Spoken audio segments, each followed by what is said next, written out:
Écoutez, merci à tous d'être là une nouvelle fois.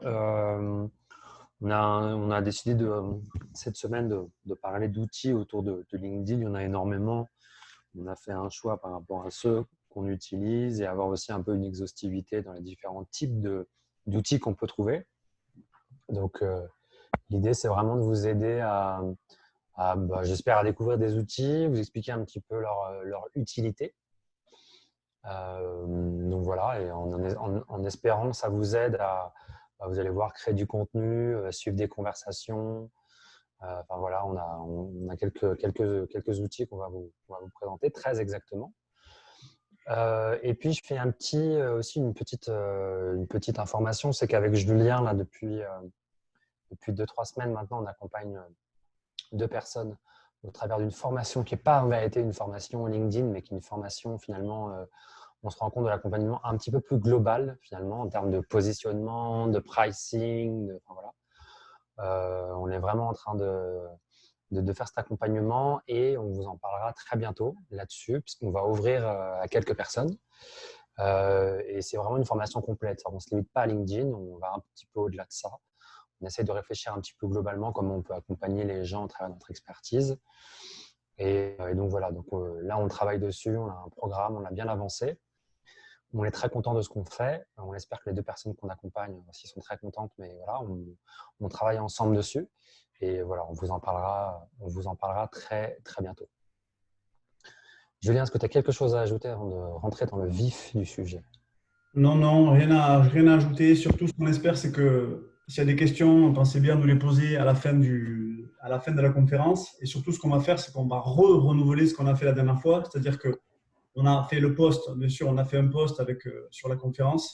Et n'hésitez pas, bien sûr, on va mettre le lien à la fin de la conférence, du live, de donner votre avis sur ce qu'on a dit. D'accord? Que ce soit mauvais ou que ce soit bon. Nous, le principal, c'est qu'on suscite aussi des interactions avec vous. Donc, on remettra le lien et on vous demandera vraiment de partager votre avis juste après la conférence sur les outils qu'on vous a montrés. Alors ça, pour nous, c'est le plus important pour justement fédérer une communauté. Sinon, pour moi, c'est bon. Ok, parfait. Bon, on va démarrer du coup. Ouais. Par quoi tu voulais commencer? Alors, s'il y en a qui ont vu notre post LinkedIn sur ça, en fait, on va fonctionner avec 4 familles, d'accord? Donc, on avait mis des outils pour faire du contenu, des outils pour faire un petit peu d'automatisation, des outils pour notamment mieux s'organiser autour des conversations sur LinkedIn. Vous savez que nous, on croit fort que le plus important sur LinkedIn, le vrai pouvoir de LinkedIn, la vraie puissance de LinkedIn, c'est bien sûr de générer des conversations en privé, parce qu'on vend avant tout à des personnes physiques.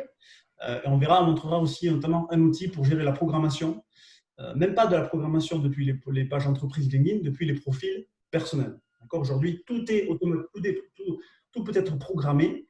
Donc, il n'y a plus d'excuses pour se dire Julien Bréal, Julien Pibouré, j'ai pas le temps de programmer j'ai pas le temps de publier sur LinkedIn. Ça, c'est quelque chose qui n'existe plus. On ne peut plus entendre cet argument parce qu'on peut programmer ce que vous allez faire. Donc, on va commencer par les outils pour la partie contenu. On va les présenter au fur et à mesure. D'accord? Alors, on ne pourra pas directement aller sur les outils. Ensuite, après, c'est à vous, si vous ne les connaissez pas, d'aller voir directement. La plupart des outils qu'on va montrer, c'est des outils qui sont freemium. Un outil freemium, j'espère que tout le monde sait ce que c'est. Ça veut dire que très souvent, on peut utiliser une grande partie de l'outil en version gratuite. OK?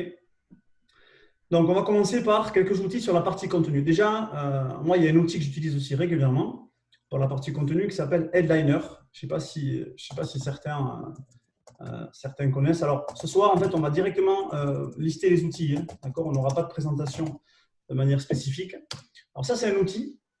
Je ne sais pas s'il y en a qui connaissent parmi les gens qui sont ici. C'est un outil qui permet de transformer n'importe quel contenu, par exemple audio, ou n'importe quel contenu vidéo, automatiquement d'ajouter les sous-titres. Voilà, c'est un outil qui s'appelle Headliner. Headline, c'est pour générer les sous-titres. Et la plupart des gens qui font des podcasts, la plupart des gens qui font du contenu audio, vidéo, utilisent ce genre d'outil. C'est un outil en version gratuite. On peut l'utiliser très facilement. Voilà, il n'y a pas forcément de limite en termes de contenu. Simplement, en version gratuite, vous serez limité en termes d'effets. En termes d'effets que vous allez pouvoir faire directement. C'est un peu comme si vous allez sur YouTube et que vous regardez déjà des clips vidéo où directement, il n'y a pas de clip directement, comme si on regardait un remix. Et en fait, on a ce qu'on appelle le wizard audio. Le wizard audio, c'est qu'en fait, il y a différentes oscillations au niveau du son et ça bouge un petit peu tout seul. Je ne sais pas si vous voyez un petit peu ce que ça peut représenter. Donc, avec cet outil-là, Headliner, qui n'est pas un logiciel, c'est une web app. Ça veut dire qu'il s'utilise directement sur Internet. Vous pouvez transformer vos audios directement, donc audio c'est MP3, en fichier MP4.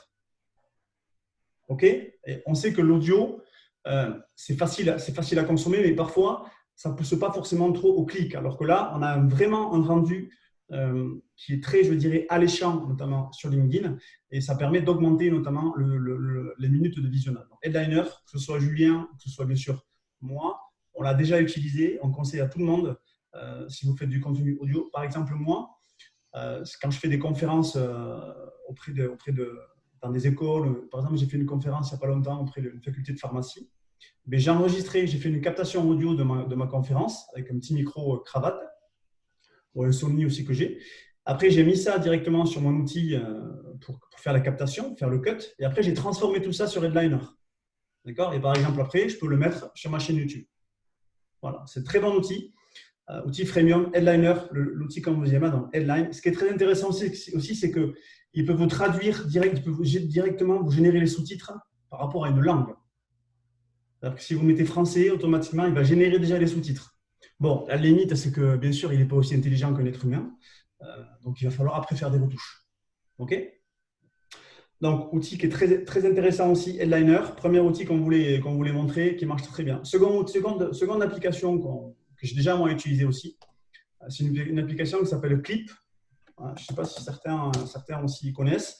Ça, c'est une application qui est que malheureusement sur iPhone. D'accord? Vous avez la possibilité directement, quand vous parlez avec votre iPhone, de générer automatiquement des sous-titres sur votre vidéo. C'est-à-dire que vous allez parler, dès que vous allez enregistrer votre vidéo, vous filmez avec votre téléphone, automatiquement, il va générer les sous-titres. Et pourquoi est-ce qu'on fait les sous-titres? Parce que c'est censé augmenter notamment le visionnage de la vidéo. Moi, il m'arrive régulièrement aussi de regarder par exemple des vidéos sur YouTube parce qu'il y a les sous-titres qui se génèrent automatiquement. Des fois, je ne vais même pas cliquer sur la vidéo. Voilà, donc c'est un outil aussi Clip. Pour ceux qui ont des iPhones assez récents, ça marche très très bien. Et voilà, et aussi sur LinkedIn, comme on sait que la vidéo se déclenche mais qu'il n'y a pas le son, générer les sous-titres, c'est censé aussi augmenter la durée de visionnage. Donc, il dit augmentation de durée de visionnage, dit augmentation de durée des interactions, etc. etc. Très bon outil aussi qu'on peut utiliser. Autre outil que personnellement, je viens de découvrir. Voilà, donc pour nous, on explore au quotidien. C'est un outil qui s'appelle Also Asked, d'accord, et qui permet, en fait, il y en a plusieurs qui font ça, qui permet de savoir les questions que se pose votre cible sur le web. C'est-à-dire que vous allez directement, vous tapez ça sur Google, juste ici, vous allez mettre des mots-clés, il va vous sortir les questions que les gens se posent autour de votre thématique. Donc, si vous tapez négociation internationale, si vous tapez LinkedIn, si vous tapez bricolage, il va vous permettre d'avoir des suppositions ou des propositions de mots-clés qui vont vous aider notamment à faire du contenu. Le plus important, c'est de faire du contenu qui va intéresser votre cible. Donc, si vous ne connaissez pas parfaitement votre cible, vous pouvez utiliser ce genre d'outil. Voilà. C'est le plus important, ça, faire notamment de l'inbound marketing. Il faut utiliser ce genre d'outils. Voilà. Donc, il y en a plein. Il y a CMrush, il y a Ubersuggest, vous avez Answer the Public aussi qui font ça. Also Asked. Alors, je suis désolé pour mon accent anglais, je suis un peu pitoyable sur l'accent anglais. Mais en tout cas, c'est un outil qui fonctionne. Voilà, ouais, je progresse sur ça. Je comprends l'anglais, mais je ne suis pas très bon pour le prononcer. Puis j'ai mon accent aussi, bien sûr, du sud-ouest qui joue malheureusement des fois contre moi. En tout cas, c'est important aussi d'avoir ça en tête. Parce que vous ne devez pas faire le contenu qui vous intéresse à vous, vous devez faire le contenu qui va intéresser votre cible. D'accord? Ça, on le répète aussi bien sûr régulièrement. Il faut bien avoir conscience de ça. Bien avoir conscience de ça. Donc, tous les gens aussi qui nous suivent, il faut s'habituer aussi parfois à utiliser ce genre d'outil. Autre outil aussi qu'on voulait montrer s'appelle Lumen 5. Je ne sais pas s'il y en a qui connaissent aussi Lumen 5, toujours sur la partie contenu. Je ne sais pas s'il y en a qui connaissent Lumen 5 ici dans le chat. Lumen 5, en fait, vous permet de transformer n'importe quel article ou n'importe quel contenu texte en vidéo. OK? Je ne sais pas si vous voyez un petit peu les contenus à la brute. Parce qu'il y en a qui connaissent un petit peu les contenus au format un petit peu brut. Vous avez vu Brut un petit peu comment ils font leurs vidéos. Vous tapez sur YouTube la chaîne Brut, vous allez regarder. Mais c'est la même chose. Il y a une voix off, d'accord, quelqu'un qui va venir faire une narration sur un contenu. Avec Lumen 5, vous allez mettre soit votre lien de site internet, ça va automatiquement transformer, enfin, votre lien d'article sur votre site internet. Automatiquement, il va transformer l'article en vidéo. Okay, donc, il y a beaucoup d'experts qui font ça. Moi aussi, je l'ai déjà fait. Ça peut marcher très bien. Deux façons de l'utiliser, soit en mettant le lien vers votre article, soit en partant d'un document vierge. D'accord? Vous pouvez très bien faire une présentation avec votre texte et après, automatiquement, ça va se transformer en fichier vidéo. La vidéo, qu'est-ce qu'on dit souvent? On dit qu'une image vaut 1000 mots. Donc, si on parle de la vidéo, c'est encore plus facile. D'accord? Donc, il faudrait aussi que chacun, notamment sur LinkedIn, puisse se lancer un petit peu sur la vidéo. Ce n'est pas évident, hein, bien sûr, la vidéo, mais en tout cas, en termes d'émotion, en termes de messages qu'on fait passer, c'est plus facile. Bon, moi, de mon côté, c'est vrai que j'ai de très bons résultats sur la partie texte, mais plus ça va aller aussi, plus il va falloir que j'aille sur la vidéo. Donc, ces outils-là, si vous faites du contenu, ça peut très bien marcher. Bon, bien sûr, un autre outil aussi qu'on utilise régulièrement, qui s'appelle Canva. Ça, je pense que la plupart des gens ici, bien sûr, connaissent. Moi, quand j'ai découvert Canva en 2015, je me suis dit, oh, c'est extraordinaire, c'est une mine d'or, je pense, cet outil-là. Vous pouvez passer un petit peu de temps, mais c'est très intuitif. Moi, la plupart des contenus que je crée, des infographies, des visuels, je fais tout sur Canva. La seule, pour moi, limite de Canva qu'il peut y avoir, c'est que si on fait un contenu où il y a trop de texte, je me rends compte que parfois, l'outil peut un petit peu bugger. Voilà, ce n'est pas quelque chose qui est fait pour mettre pour moi trop de texte. On peut faire plein de choses. On peut utiliser Canva pour refaire sa bannière LinkedIn. Vous avez un template spécifique pour votre photo de couverture LinkedIn. On en a parlé par exemple avec Karine, que je vois ici avec sa caméra.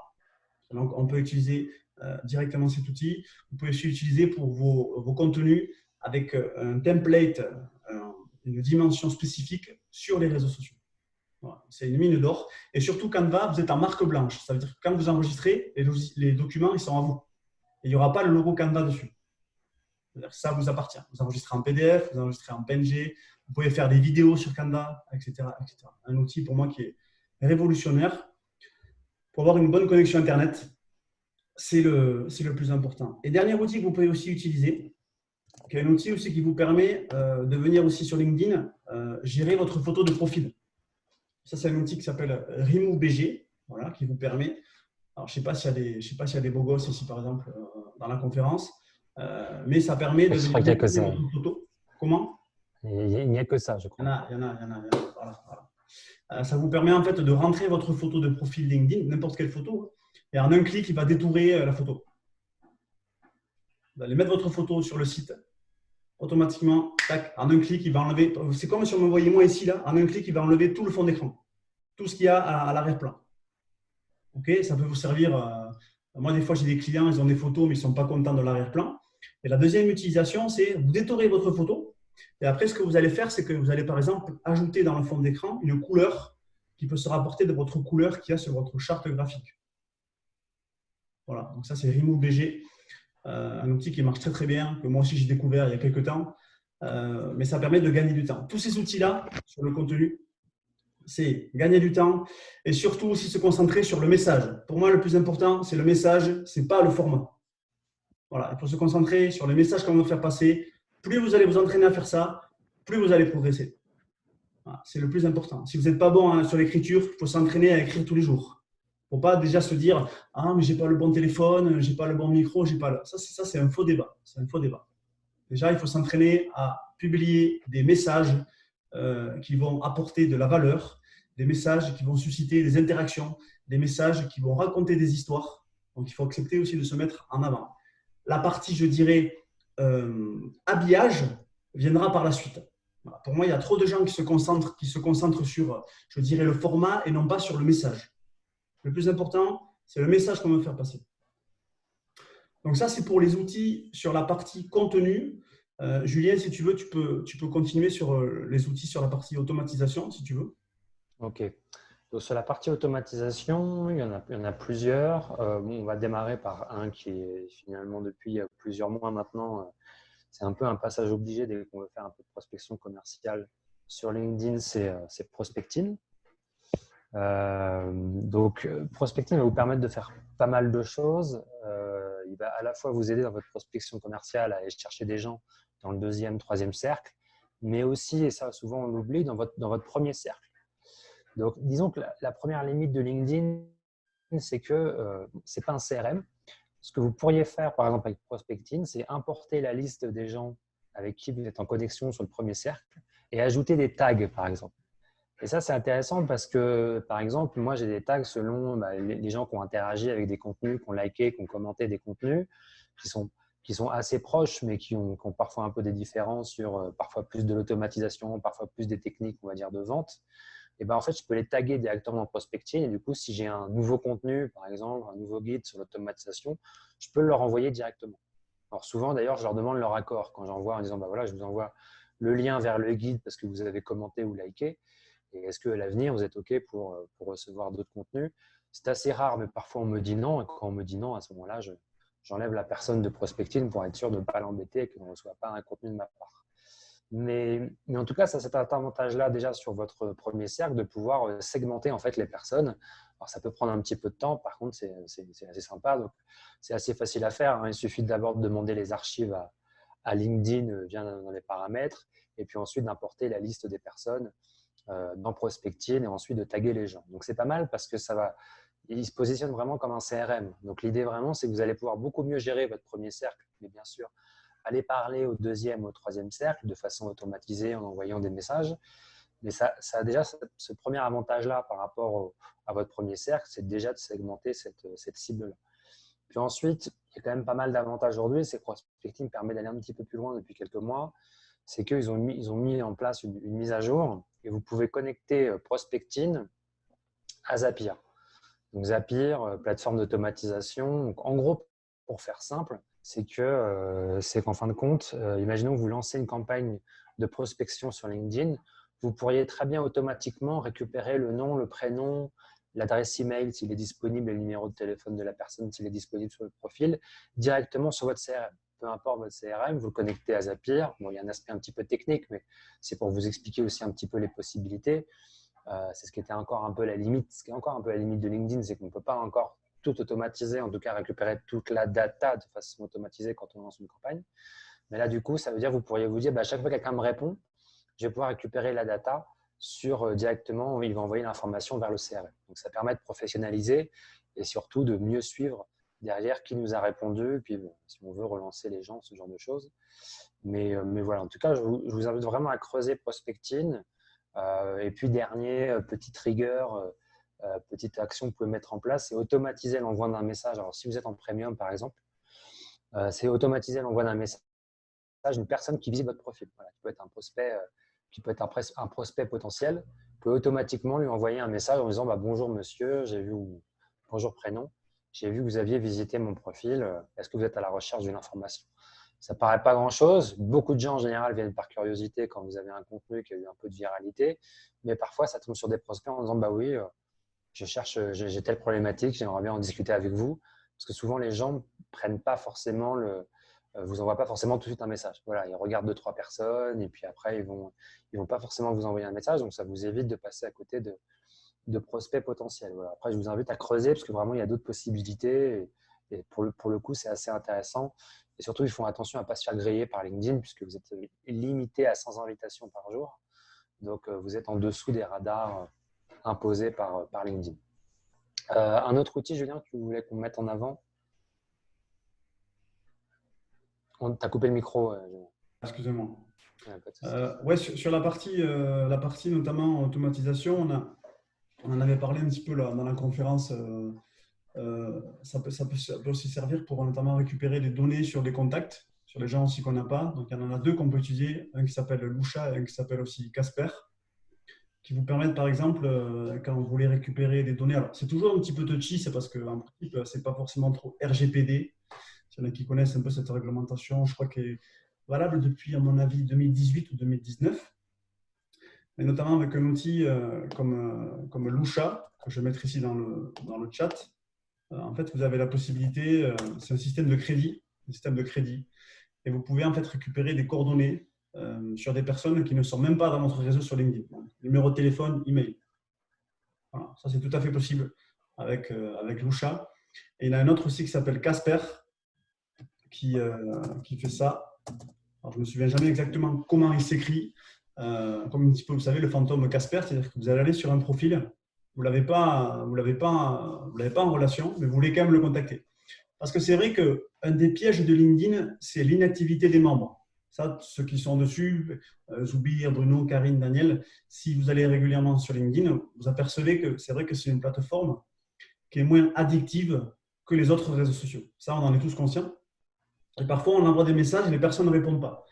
Et si ça représente vraiment un prospect à haut potentiel, ça peut être intéressant de tester ce genre de choses. Moi, je l'ai déjà fait. Parfois, on peut avoir des très bonnes réponses, des très bons retours. Et ça permet toujours pareil aussi, comme on disait au salut Julien, d'augmenter les points de contact. L'objectif pour capter un prospect, c'est d'augmenter les points de contact. LinkedIn, c'est un point de contact. Un email, c'est un point de contact. Un numéro de téléphone, c'est un point de contact. Donc, ces outils-là, ils servent à ça. Ce sont des outils qui sont, bien évidemment, ça on est d'accord, pas gratuits.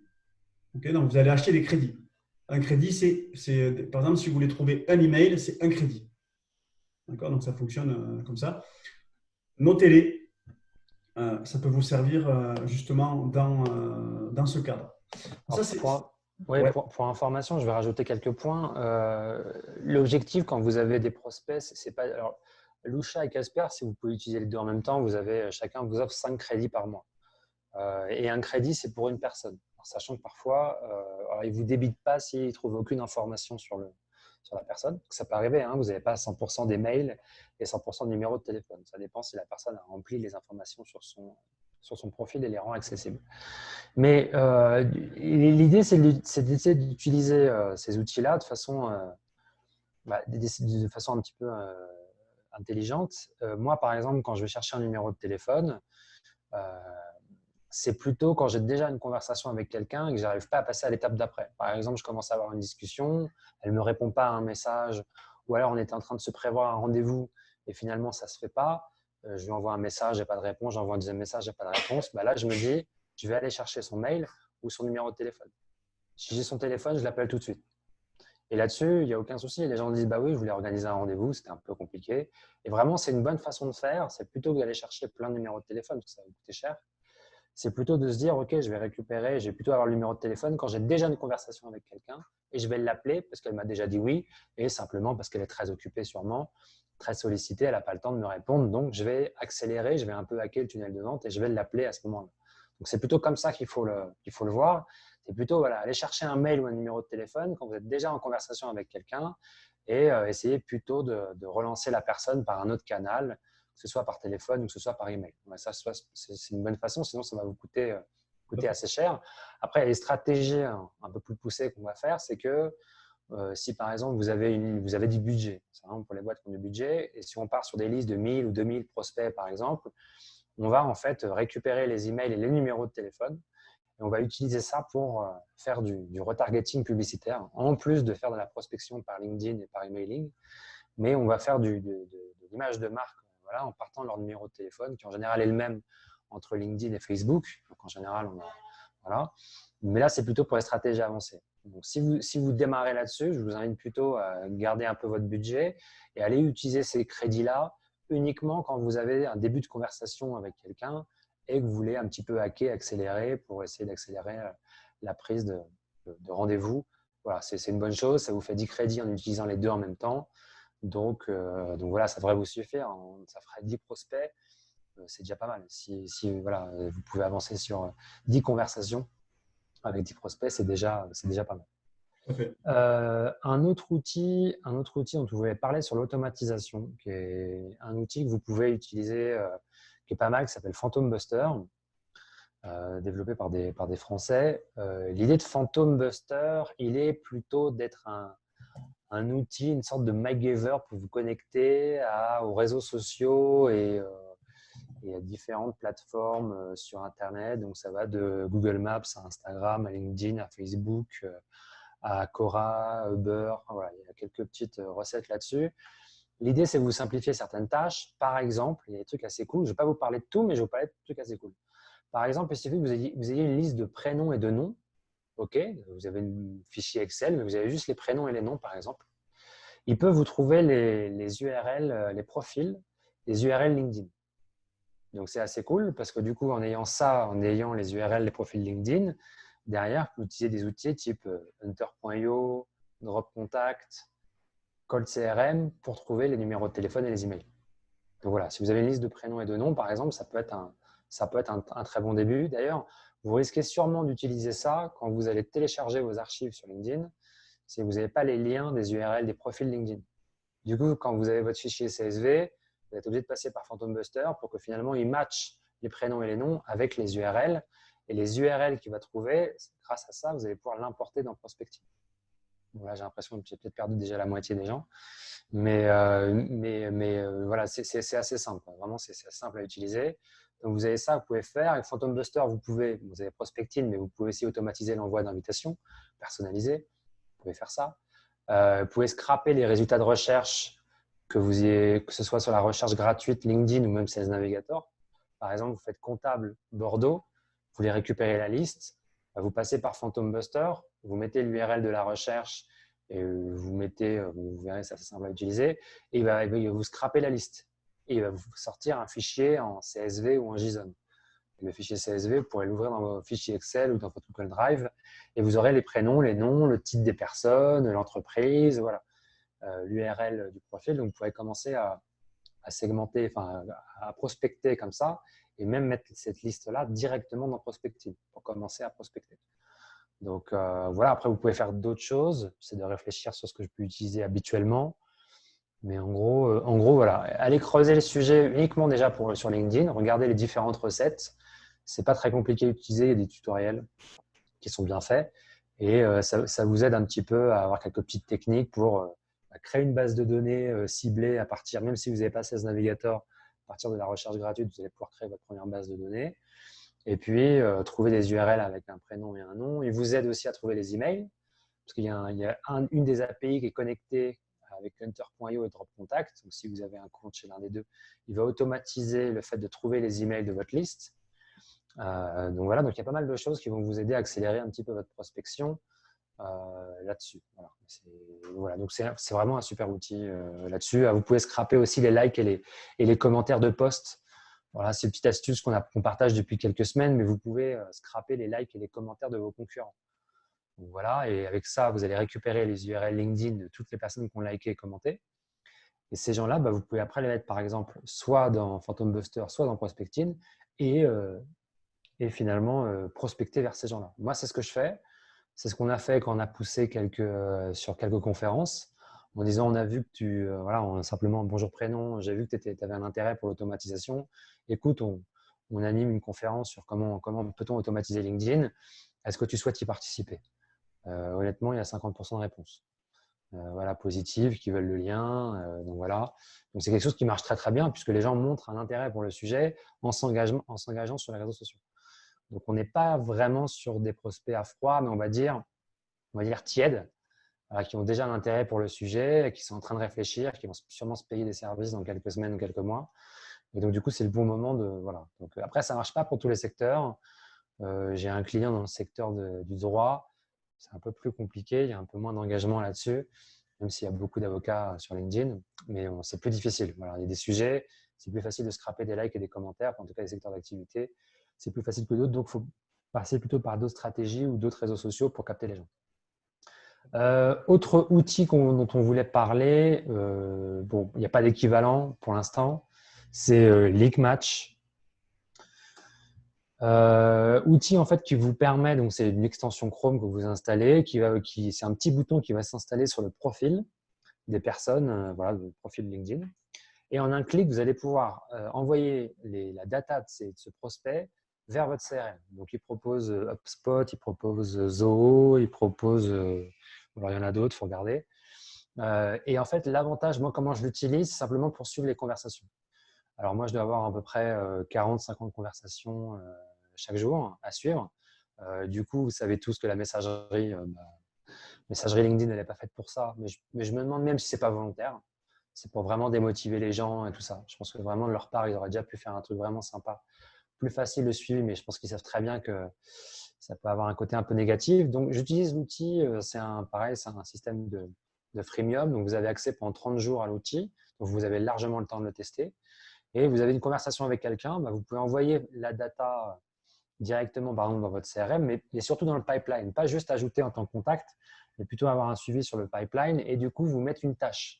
Vous dire, voilà, et là, je lui ai répondu. S'il ne me répond pas dans 3 jours, eh bien, je vais le relancer.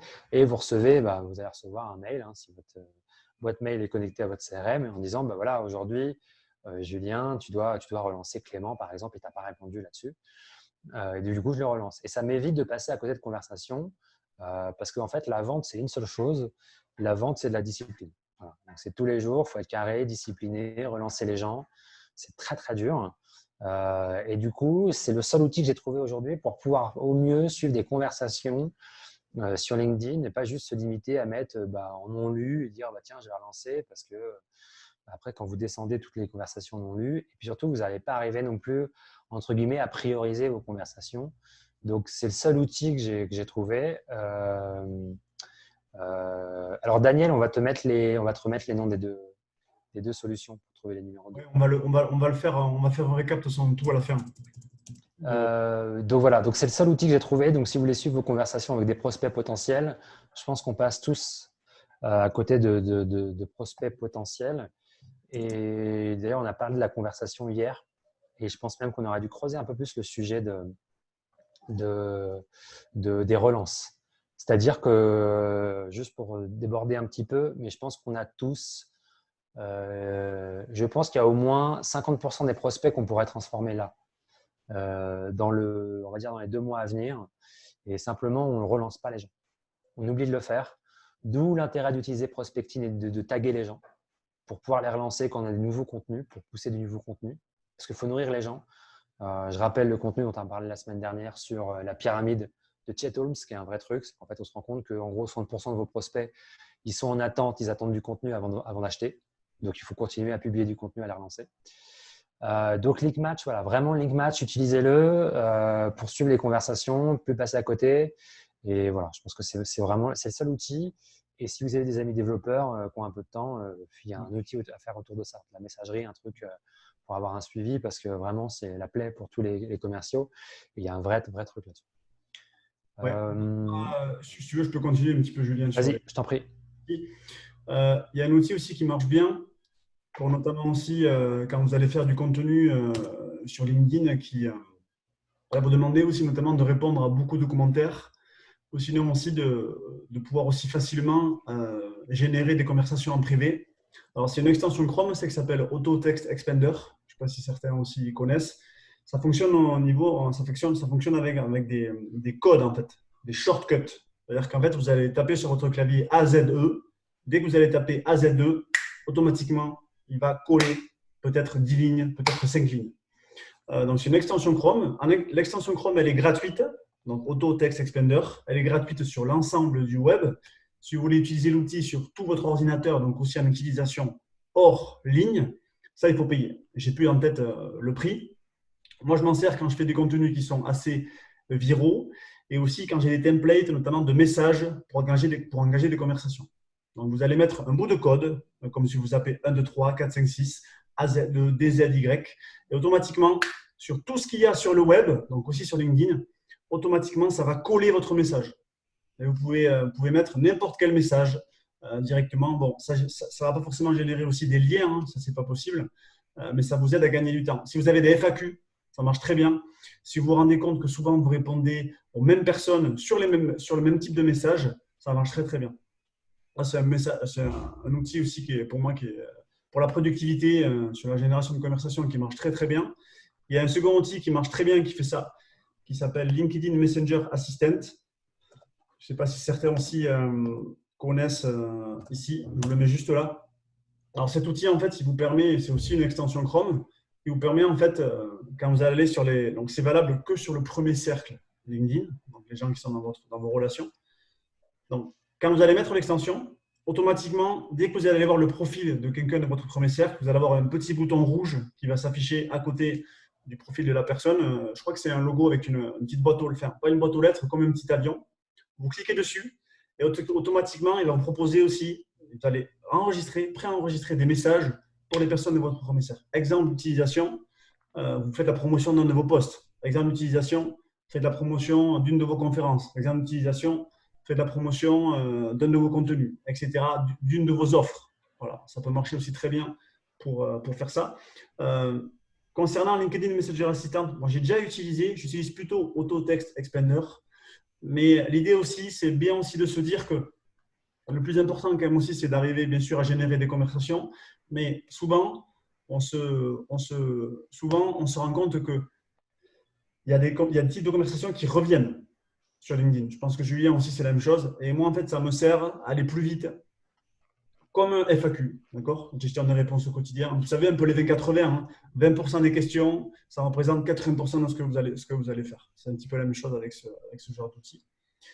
Et le dernier outil qu'on voulait montrer, après on va répondre aux questions s'il y en a, j'ai vu qu'il y avait des questions sur les CRM. C'est un outil pour tout ce qui est programmation, notamment sur LinkedIn. Nous, ça nous sert au quotidien. Par exemple, Julien aussi s'en sert beaucoup vu qu'il a un décalage horaire, vu qu'il est en Colombie. C'est un outil qui s'appelle Outsuite, voilà, qui est gratuit jusqu'à 3 réseaux sociaux. Donc, ça veut dire que si vous mettez votre profil LinkedIn, vous avez une version gratuite. Et vous pouvez faire la programmation des publications depuis votre profil LinkedIn. Ça veut dire qu'il n'y a pas d'excuse. Vous pouvez programmer des posts, textes, vous pouvez programmer des photos avec des photos, vous pouvez programmer des vidéos, etc., etc. Il va aller même jusqu'à gérer les mentions. C'est-à-dire que si vous mettez les mentions des comptes des personnes, ça peut marcher. Il faut bien vérifier ça quand vous allez mettre sur l'outil. Mais c'est un outil qui marche très très bien. Vous avez aussi l'application mobile qui peut fonctionner. Donc, plus d'excuses pour vraiment anticiper ce que vous allez faire sur les réseaux sociaux. Tout peut être programmé, tout peut être publié. Je prends souvent cette image auprès des gens que je coach. Parfois aussi, on me dit oui, on prend typiquement l'exemple des influenceurs. Vous savez, les influenceurs sur Instagram, on se dit oui, les influenceurs, ils sont tout le temps sur leur téléphone, ils sont tout le temps sur… Non, ça c'est faux, ça.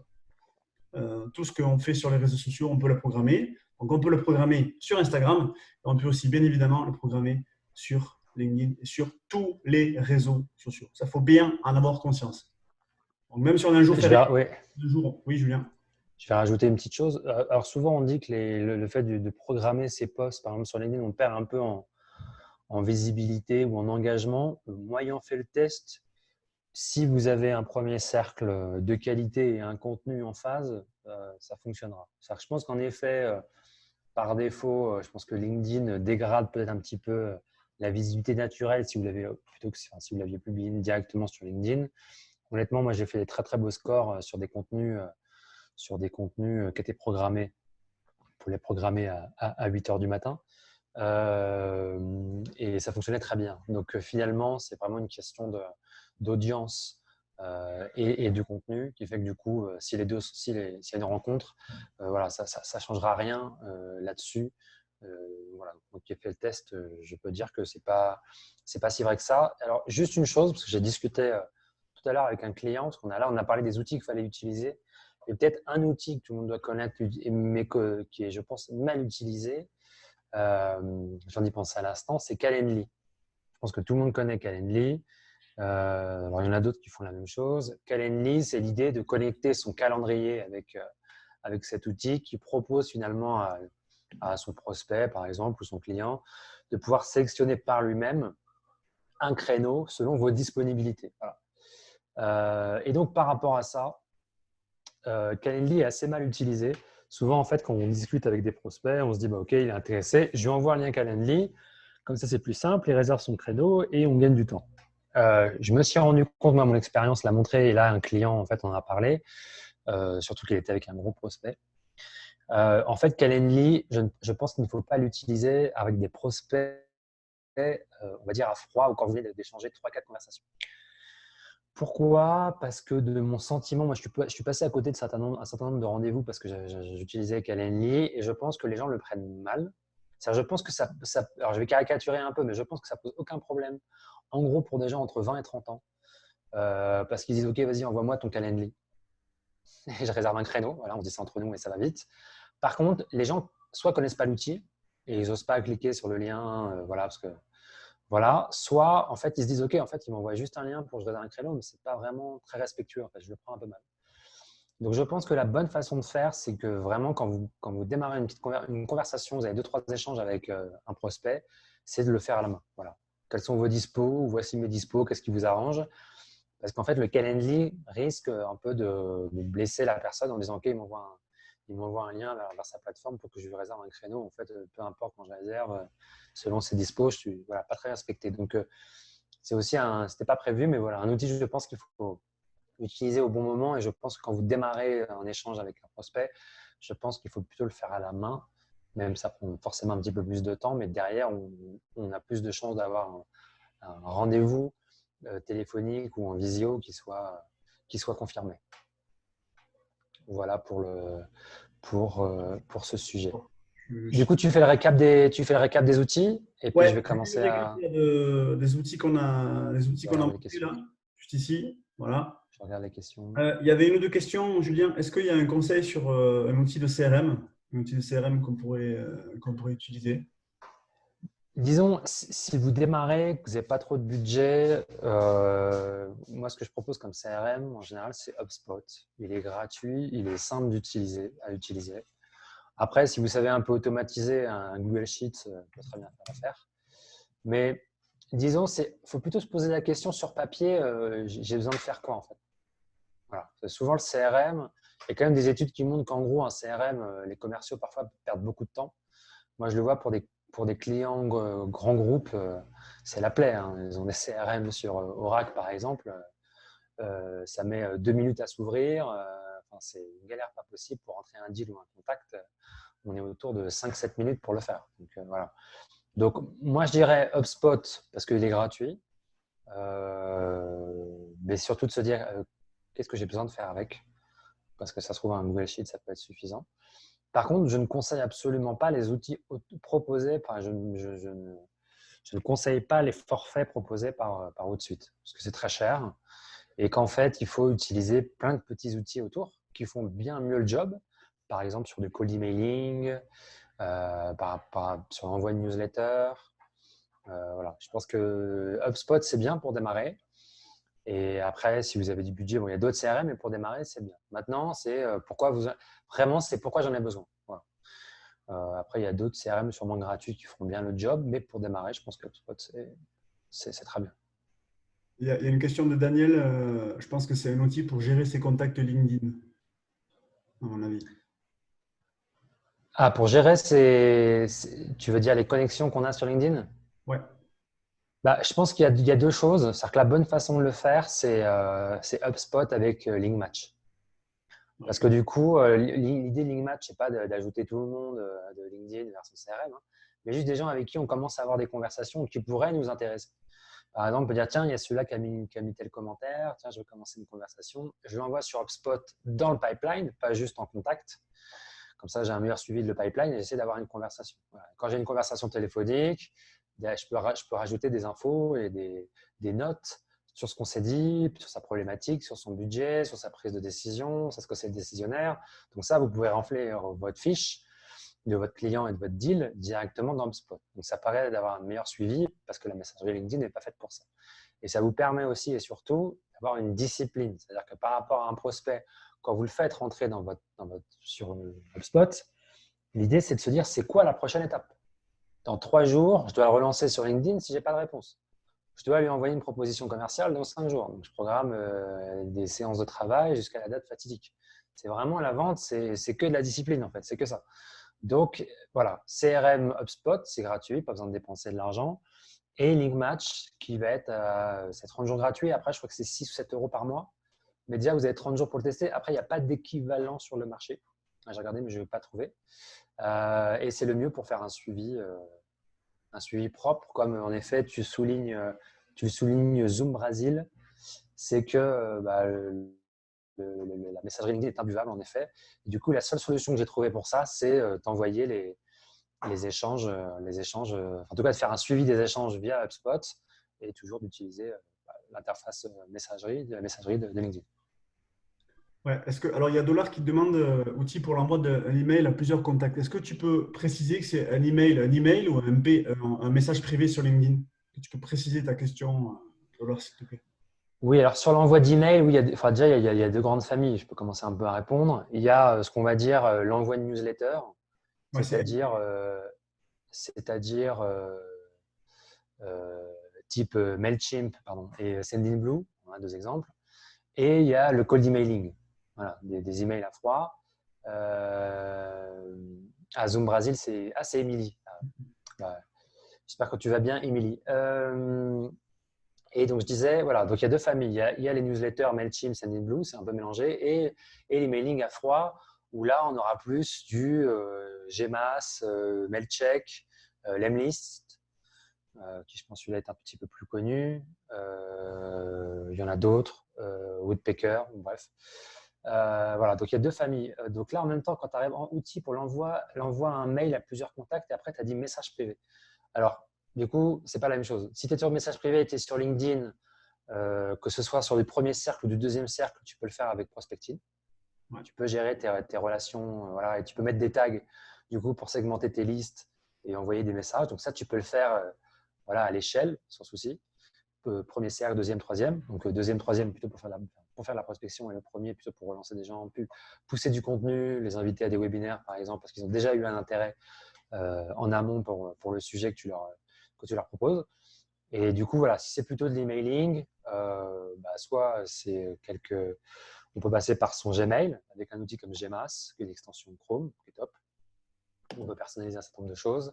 Après, il y a d'autres outils en SaaS, Mailcheck qui est très bien, mais pas mélangé avec des outils comme Mailchimp ou Sendinblue, qui sont pour le coup plutôt des outils d'automatisation.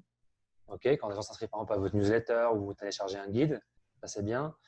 Voilà, donc newsletter avec des images, mais pas du tout des outils de cold emailing, absolument pas. Il y a souvent une erreur là-dessus et on fait du cold emailing sur du Mailchimp, il n'y a rien de pire en fait.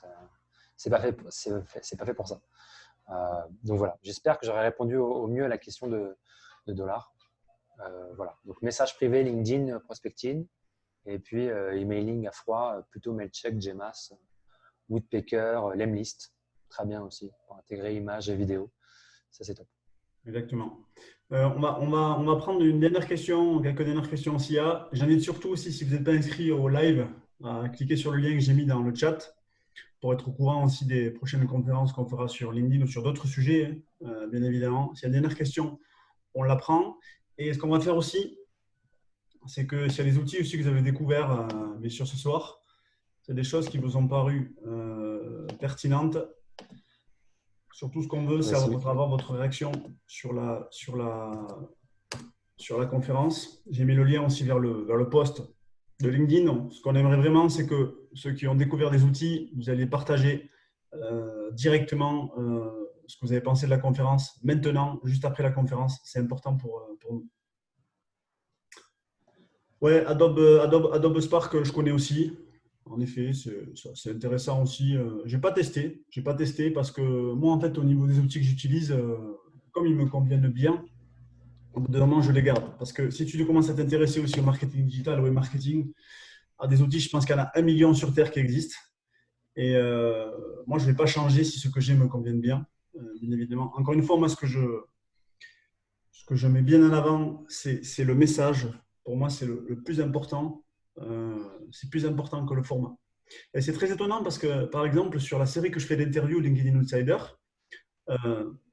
il y a des francophones, alors bien sûr, c'est plutôt des francophones que je vais interviewer, mais typiquement, je regarde beaucoup de contenu américain sur LinkedIn et on voit les Américains, franchement, ils y vont, quoi. Et c'est le message qui est le plus important. Et quand je discute avec des francophones sur le fait de faire des interviews, j'ai déjà eu des retours négatifs parce qu'on me disait non, moi je ne veux pas faire sur Zoom, je veux un truc qui est beaucoup plus qualitatif. Alors, ça veut dire quoi qualitatif?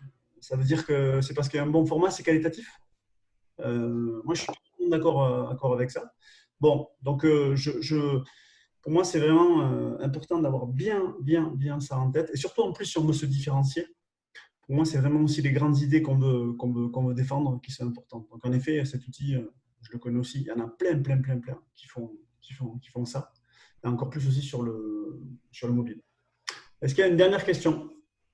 Alors pour le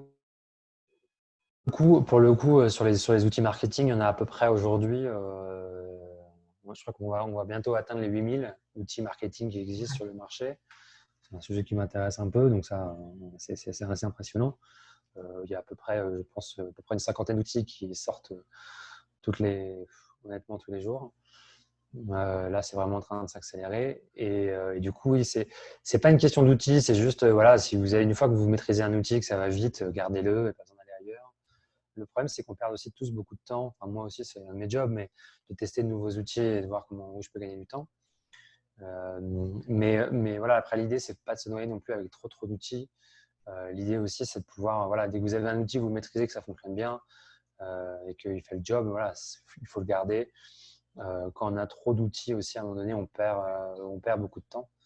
Donc voilà, l'idée, en effet, il y a plein d'outils qui font à peu près la même chose. À peu près, il suffit que l'outil fasse bien le job pour que voilà, vous restiez dessus et vous ne perdiez pas de temps, parce que c'est du temps forcément à se connecter sur l'outil, comprendre comment il fonctionne, se former dessus, bien l'utiliser. Voilà, à partir du moment où le truc fait le job, voilà, utilisez-le à fond et il faut parfois accepter de fermer les yeux sur certains outils dont on nous dit qu'ils sont à la mode, qu'ils sont plus performants. Voilà, il faut se concentrer sur faire du contenu et de toute façon, le format où la qualité, elle s'améliore avec le temps. Donc, voilà, C'est force d'en clair, faire. c'est clair. Ça Ça, m'aide. c'est un vrai sujet aussi. Quand on commence aussi, on a des clients qui ont bien sûr qui ont peur de créer du contenu, qui ont peur aussi du côté voyeur. Moi, j'ai commencé à faire du contenu peut-être en juillet 2015, 2016. Bon, je faisais des vidéos dans mon petit appartement, je me souviens, sur ma chaîne YouTube, hein, le rendu il est catastrophique. Mais je suis passé à l'action. Et parfois, je pense qu'on se met trop d'excuses. Peut-être qu'on attache un peu trop d'importance au rendu. Et souvent, la première question que je pose aux clients qui raisonnent comme ça, c'est qui te suit aujourd'hui? Voilà. Combien tu as de personnes qui te suivent? Et souvent, c'est 200, 300, des fois, c'est 50 personnes. OK, s'il y a 50 personnes, s'il y a moins de. Même aujourd'hui, moi, j'ai à peu près 8000 personnes qui me suivent. Bah, qu'est-ce que je prends comme risque? Je ne prends aucun risque à faire du contenu. Bon, il est évident que quand on est considéré comme un peu plus autoritaire plus d'autorité sur la plateforme, sur la thématique, des fois, il y a des gens qui vont nous critiquer. Mais encore une fois, il faut bien prendre conscience que les gens qui créent du contenu qui va générer de l'émotion, ils se sont entraînés peut-être pendant 6 mois, un an et demi, avant d'arriver à créer un contenu qui va cartonner. Voilà. Et moi, aujourd'hui, par exemple, pour faire un post LinkedIn, ça va me prendre 10 minutes. Voilà, je prends 10 minutes. Moi, encore une fois, je n'ai pas de planning de publication. Comme j'utilise mes interactions que j'ai au quotidien, j'utilise ça pour faire du contenu. Voilà. Et comme j'ai des interactions avec des prospects ou avec des clients, automatiquement, c'est un contenu qui peut être pertinent. Donc, il faut bien aussi avoir ça en tête, s'entraîner à ce niveau-là. Là, vous avez vu aussi sur LinkedIn, il y a des évolutions aussi. On est en train d'avoir les sondages qui sont en train d'arriver. Enfin, il y a plein de choses qui vont se mettre en place. Donc, il faut se lancer le plus rapidement possible, surtout parce que LinkedIn devient une plateforme, devenir un média. Voilà. Il y a dernière question qu'on va prendre, Julien, si tu veux bien.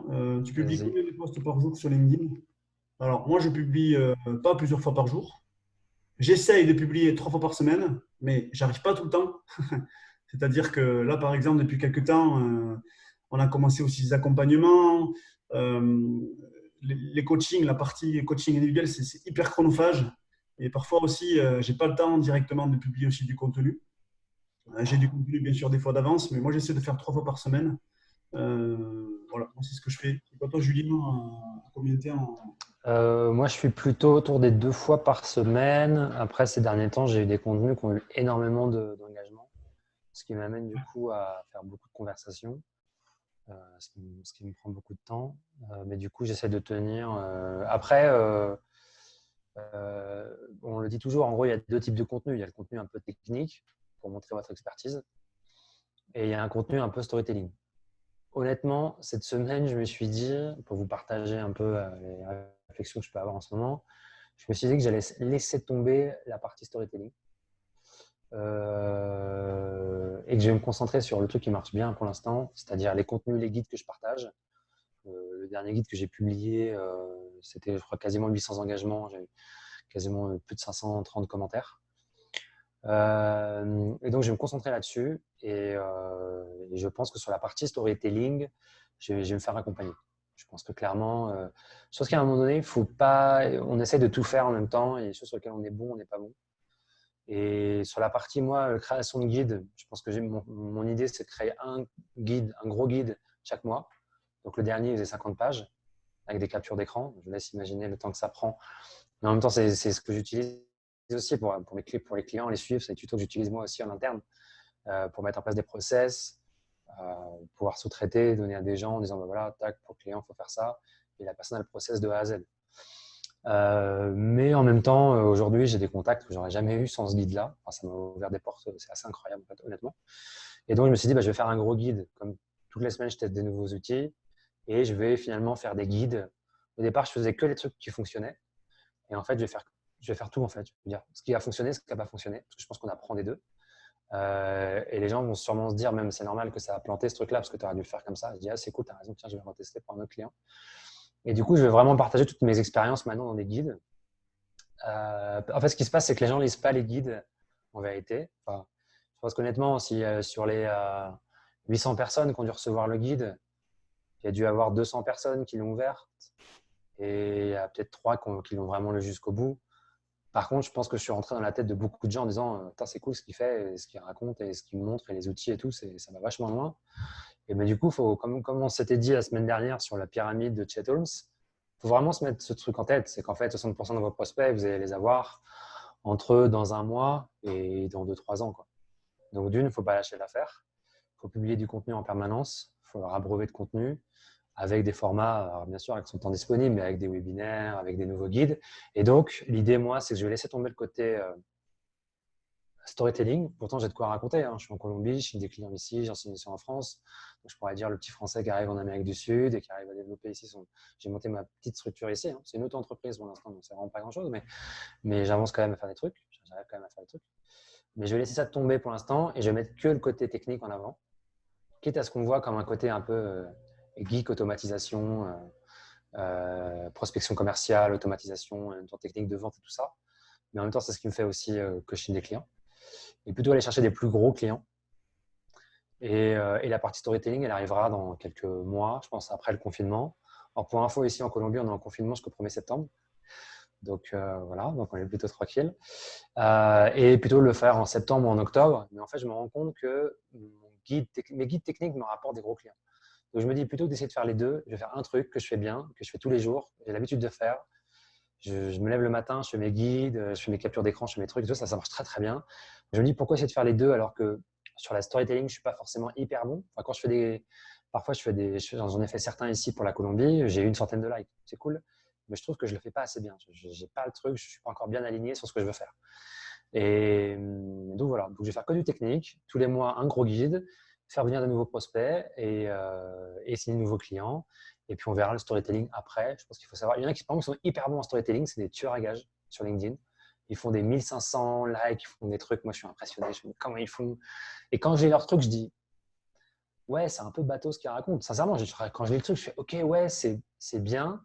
Et c'est un peu bateau ce que tu racontes sur. Voilà. Mais en vérité, je pense qu'il y a beaucoup de gens qui ont besoin de ça, qui ont besoin de messages de motivation, de trucs comme ça. Il y a beaucoup de gens qui ont besoin de lire ça parce que ça les motive, donc je comprends. Mais je n'ai pas trouvé, moi, mon format storytelling. Enfin, moi, je pense que mon format storytelling, c'est un peu basique. C'est de dire, bah, tu vois, ce grand groupe en Colombie, bah, enfin, à Bogota, je l'ai signé. Et comment je l'ai signé, bah, je te raconte l'histoire. Et c'est absolument improbable. Par exemple, mon premier client que j'ai signé ici, je l'ai signé grâce à WhatsApp. Donc, j'étais sur un groupe ici et un mec qui m'a contacté, un Français, et j'étais sur un groupe WhatsApp. Je l'ai raconté et ça a plutôt bien marché. Mais voilà, il y a plein d'histoires un peu improbables que je raconterai plus tard. Mais voilà, je pense qu'il faut aussi se concentrer sur un format. Quand vous avez des formats qui fonctionnent bien, on sait que les PDF, ça marche bien pour vous. Faites-le à fond, en fait. Faites-en encore plus. On cherche trop. Souvent, il y a des trucs qui fonctionnent chez nous et on se dit, bah, on veut chercher ailleurs. Non, vous avez un truc qui marche. En fait, bah, faites-le 2 fois, 3 fois, 4 fois plus. Vous avez un format PDF qui marche bien. Vous avez trouvé votre code couleur, le truc et tout. Faites-en plus. C'est tout. Et faites peut-être que ça pendant ce temps-là. Faites que ça vous rapporte des clients, vous augmentez au pire votre pricing et tout ça. Et après, vous recrutez des gens pour vous aider à faire des contenus un peu différents, de la vidéo, des trucs comme ça. Mais voilà, quand vous avez un truc qui fonctionne, allez-y à fond jusqu'à vraiment que ça ne fonctionne plus. Le truc, vous l'avez essoré, quoi. Voilà, vous ne pouvez pas faire plus. Et voilà, parce qu'on cherche trop à que ça fonctionne partout. Et moi, j'ai vu le guide, voilà, j'ai dit, OK, bon, on réfléchit même pas en fait. Le guide, je vais en faire un par mois, je vais le mettre à jour entre-temps Et peut-être que chaque fois, j'aurai peut-être 500 commentaires, un truc comme ça. Et voilà, il y a des mecs qui m'ont contacté en disant, bah, écoute, il y avait deux, je vous raconte juste une dernière histoire. Il y a un mec qui m'a contacté et m'a dit, écoute, là, j'avais deux influenceurs LinkedIn qui étaient sur un projet, là, sur l'intervention chez eux. C'est un grand groupe français dans l'imprimerie. Ils m'ont dit, écoute, on a déjà deux mecs et tout, vraiment des influences sur LinkedIn. Et qui sont deux, on est en train de réfléchir entre eux. Mais il me dit, ouais, j'ai lu ton guide et tout, c'est pas mal. J'ai vu ce que tu fais et tout. Bah, tu sais quoi, je te mets dans la compète. Envoie-moi une proposition et tout, et je te mets dans la compète. Voilà. Un truc qu'il m'aurait jamais vu, mais voilà, il a pris le guide, il a dû passer 30 secondes sur le guide. Hein. Il a regardé vite fait, il a regardé les 10 premières pages, il y avait des captures d'écran, il a vu que c'était trop technique, ça lui a fait mal à la tête, mais il en a vu suffisamment pour se dire, OK, il a peut-être quelque chose à nous raconter pour aider nos équipes. Et voilà. Et je sais que j'ai été aussi contacté par des grosses agences par rapport à mon guide, par rapport à mon truc. Donc voilà, ils m'ont dit, il y a un truc à faire, c'est hyper intéressant, il y a des trucs qu'on ne connaissait pas et tout, et sûrement des trucs qui vont signer dans les semaines qui viennent. Donc voilà, donc il faut mélanger les deux. Le storytelling parce que ça vous donne de la visibilité et ça vous permet aussi de vous positionner, de raconter quelque chose de vous, ça c'est important. Et il y a l'aspect technique où l'aspect technique en fait en soi c'est pas sexy. Il n'y aura peut-être pas forcément beaucoup d'engagement, même si moi finalement mes contenus techniques ont plus d'engagement aujourd'hui que mon storytelling. C'est un peu contradictoire par rapport à tout ce qu'on peut voir sur LinkedIn. En revanche, les guides techniques, ça fait vendre. Clairement, ça fait vendre. Les gens regardent, ils ne lisent pas, mais ils voient, et voilà, ils voient bien que 50 pages, ils voient bien le truc technique, c'est écrit. Voilà. Et ça fait vendre. Voilà. Donc, il faut mélanger les deux. Et c'est là où vous allez arriver à vendre. Je pense que la priorité pour vous, c'est de vendre. Et puis après, le storytelling, ça vient après, en fait. Raconter la belle histoire, le truc et tout. Alors, il faut le faire aussi en continu. Mais si vous avez des études de cas, des trucs concrets. Alors, une autre histoire aussi que je devrais bientôt partager, une histoire incroyable. J'en parle en plus que Bruno là, j'arrête parce qu'après, sinon je vais être bavard. Ça va durer 2 heures maintenant les conférences, mais je termine par ça. On a lancé là, on accompagne un client, que m'a amené Bruno, la question. Voilà. Et on a une histoire vraiment incroyable. On a mis en place une première campagne de prospection sur LinkedIn. Et je vous l'avais raconté un petit peu, l'automatisation un petit peu classique. LinkedIn, on envoie la data sur HubSpot. Donc, on demande aux gens prénom, nom, email, numéro de téléphone. Et on envoie après la data sur Sendinblue. Okay, ce n'est pas du cold emailing, c'est une sorte de newsletter. Donc, on envoie la data sur Sendinblue. Et j'ai fait une petite recette automation. Donc, dès qu'en fait, il y a un contact qui rentre dans la liste dédiée dans Sendinblue, automatiquement, ça envoie un mail à la personne. Donc, dans la minute, entre le moment où elle remplit l'information pour recevoir le guide, donc c'est une publicité pour lui proposer des guides, donc entre le moment où elle dit télécharger, elle envoie sa data, 1 minute après, elle reçoit le guide par email. Okay, et on a mis un truc en place en plus, c'est qu'une fois que le mail est envoyé, automatiquement, ça envoie un mail au directeur commercial et un commercial dédié, où il reçoit dans sa boîte mail le prénom, le nom, le numéro de téléphone et l'email de la personne. Et avec un truc en disant, regarde le profil, avec le prénom et le nom, regarde le profil LinkedIn et appelle la personne. Et je ne vous mens pas, parce que là, d'ailleurs, j'attends juste la validation du client, mais j'aimerais bien partager cette étude de cas. On a dépensé 8,93 € sur la campagne publicitaire. Je confirme. Et ça a généré… Comment, Bruno? Je confirme. Oui, voilà. Merci, Bruno. Et ça a généré, là, on est à juste sur 1 semaine et demie de campagne, 7 500 € hors taxe de devis. De devis, hein, ce n'est pas encore signé. Mais c'est avec 3 clients, c'est 3 prospects, et 3 prospects qui n'avaient pas le client et que souhaitaient avoir le client. En fait. Et voilà. Donc, sur des campagnes un peu bien réfléchies, bien ciblées, avec un peu d'automatisation, ça cartonne. Et on est sur des campagnes. Alors, par contre, on a dépensé bien sûr énormément de budget sur Facebook. Hein, on est à 8,93 €. Donc, voilà. Je vous laisse calculer le retour sur investissement. Mais là, on était sur 1 € par jour. Parce que c'est vraiment l'idée, c'est d'avoir des stratégies où on monte en puissance. Donc, on commence avec 1 € par jour. Et ensuite, alors le secteur d'activité, la télécommunication. Alors, au sens large, la télécommunication. Distribution. Ouais, distribution, voilà.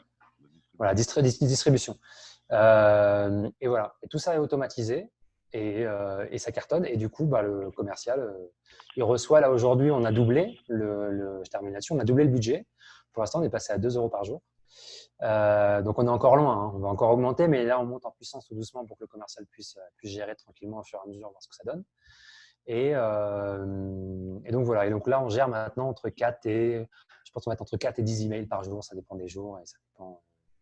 Mais voilà, une petite étude de cas, storytelling, qui va être important, qui va être importante à mettre en. Je ne sais plus ce que je voulais dire, mais enfin voilà, une étude de cas à mettre en avant, que je vais mettre en avant sur LinkedIn. Et voilà, et ça fonctionne. Et en plus, en période de confinement. Alors là, pour la prospection, on est uniquement sur du Facebook, mais la grosse campagne de prospection, on la lance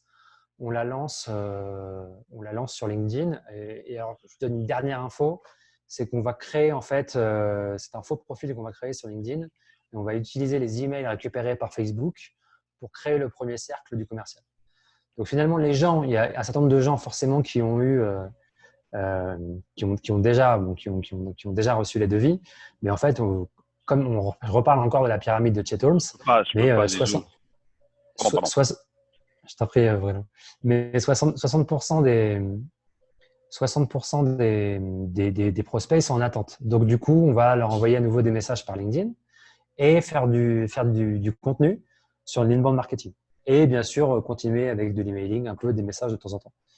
Donc, alors sur le Facebook B2C, alors faut pas avoir d'a priori là-dessus. Moi, Facebook, bah voilà, là je parle d'une étude de cas, Émilie, c'est du B2B pur, et on arrive à générer du business. Ici à Bogota, j'ai utilisé aussi Facebook pour moi, pour générer des prospects, et ça marche, les Facebook.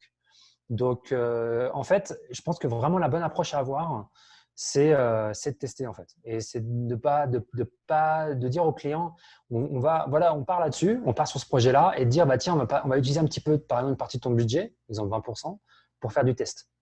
Donc, il y a des trucs qui vont fonctionner, des trucs qui ne vont pas fonctionner. Par contre, 80% de son budget va être utilisé sur un truc que toi, tu sais qui fonctionne en fait déjà. Mais voilà, il faut pas d'a priori sur ce truc-là. Je pense qu'on peut faire du B2B sur plein de plateformes, c'est-à-dire que même sur Instagram, un truc comme ça. Et voilà, et Facebook, il y a encore beaucoup de gens, surtout que les gens qui sont encore décisionnaires aujourd'hui, en gros, plus de 40 ans, pour aller vite, ils vont encore sur Facebook en fait. Mais c'est les très très jeunes qui n'y vont plus. Et en fait, quand tu as bien ciblé, voilà, il faut s'intéresser aussi à la publicité Facebook, comment tu peux cibler et comment tu peux créer des audiences, et tu peux avoir des trucs très très poussés. Et surtout, il faut aussi voir la publicité Facebook comme un point de contact. Voilà, quand on sait aujourd'hui qu'il faut un minimum de 4 points de contact dans le B2B pour que les gens rentrent en conversation avec toi, c'est essentiel d'utiliser Facebook, et ça ne coûte pas excessivement cher pour l'image de marque que ça peut t'apporter. Voilà. Si je vois ta marque sur LinkedIn, sur Facebook, en display, quand tu m'envoies un email, quand tu m'envoies un message sur LinkedIn, en multipliant les points de contact, on multiplie les chances d'avoir une conversation avec le prospect. Ouais, bien vu. Non, attention, sur Facebook, c'est sûr qu'il y a tout le monde. Hein. Ça, c'est. Avec des retargeting aussi, ça peut vraiment bien donner des super résultats. Ok, bon, bah, écoutez, pour ce soir, je pense qu'on va s'arrêter là. Surtout, n'hésitez pas à cliquer sur le lien de la conf, le lien du post LinkedIn, et donner votre avis sur ce que vous avez pensé. D'accord? Bruno, Zoubir, toutes les personnes qui sont là. C'est important pour nous. Vous avez vu Julien, il a partagé aussi des éléments très concrets sur ce qu'il fait. La semaine prochaine, on aura bien sûr un nouveau sujet. Okay. Et puis si vous avez des questions spécifiques, n'hésitez pas bien sûr à nous envoyer un message, soit à moi, soit à Julien Bréal. On va accélérer aussi les accompagnements qu'on fait. Donc, on vous tiendra au courant rapidement sur ce qu'on va faire. On va aussi lancer certainement aussi un club un peu business. Donc, on a envie vraiment de créer une communauté ensemble. Parce qu'on pense aussi que c'est ça qui va être la clé, surtout en plus dans la période qui s'ouvre. Les opportunités vont se construire comme ça. Pour moi, c'est bon. Julien, pour toi, c'est bon? C'est bon. Merci à tous d'être là. J'étais un peu bavard ce soir, mais c'était sympa. C'était sympa. Mais bon, c'est intéressant, c'est le principal. Écoutez, nous on vous dit à une prochaine fois pour un prochain live No Bullshit. Donc, on le rappelle, c'est des lives pour passer à l'action. Okay, pensez bien aux outils qu'on vous a montrés. S'il y en a que vraiment vous trouvez intéressant, à les manipuler, d'accord? Et puis surtout, concentrez-vous sur le message. Vous avez vu qu'il y a plein de stratégies qui sont utilisées, notamment le cycle de vente, bien sûr, est plus long que sur du B2C. On vous dit à bientôt pour un nouveau live. On vous souhaite une très très bonne fin de journée. Julien, une bonne après-midi. À bientôt à tous et tous. Portez-vous bien et bon courage. À bientôt pour un prochain live. No Bullshit.